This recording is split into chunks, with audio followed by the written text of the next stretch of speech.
Alan must have been one of the kindest men I've ever met. He was very quick-witted. He was just a fun person to be around. Alan started his career as a junior high social studies teacher. And then we realized that if we were to have a family, it would take both of us working all the time as teachers. And Alan took the civil service exam and did extremely well. And we ended up in Montgomery, Alabama at Maxwell Air Force Base.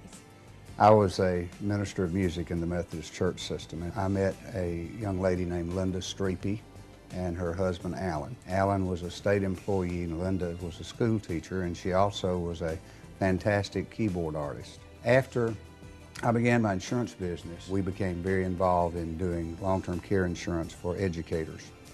And one of our clients was the Autauga County Board of Education, where Lynda and Alan were both employed. Richard and his associates went into our schools and presented the program, and as a result of that, we had about 134 people to sign up that first year. The policy that Alan and Lynda bought was one that paid what was then the current cost of long-term care in Alabama. It didn't have any waiting periods, so it was first day coverage.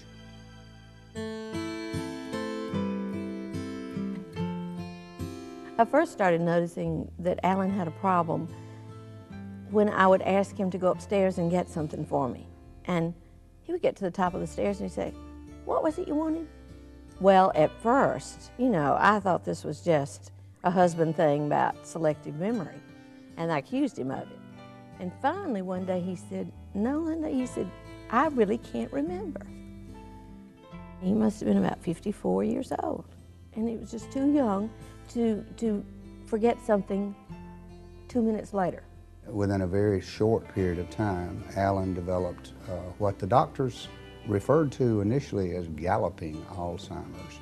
He would become aggressive or angry. He was frustrated. He knew something wasn't right, but he didn't know exactly what it was. It was very frustrating.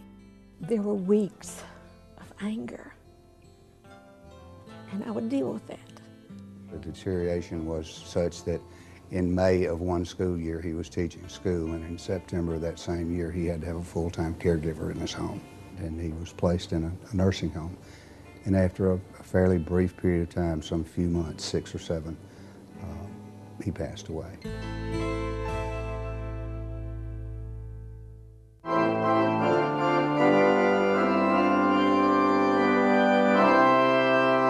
The long-term care health insurance had paid for the caregiver, and when he went into the nursing home, and it started from the first day. 1 out of 2 people over 65 will have to have long-term care of some kind.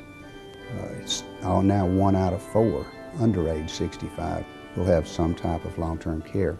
If they're not insured, they're going to spend their assets. If I had not had this help, I have no idea what I would have done. From the start, the financial part was taken care of. We could just focus on the emotional part. We're able to enjoy our lives now. Mama doesn't have to work. She can choose to retire, which she did. Now she works doing what she wants to do. There would have been no way that Lynda could have retired early as she has, or been able to enjoy her grandchildren, had those funds not been available through the long-term care insurance policy. It's a wonderful feeling to know that we were able to help even one of our employees, but I think in the long term it will help a lot of people. You have to prepare for these kind of things. You know, you can save your money for a rainy day or whatever, but if you don't put some aside now, it's not going to be there when you need it, and to me this is like money in the bank. I think Alan is very pleased with the insurance and how things turned out for me.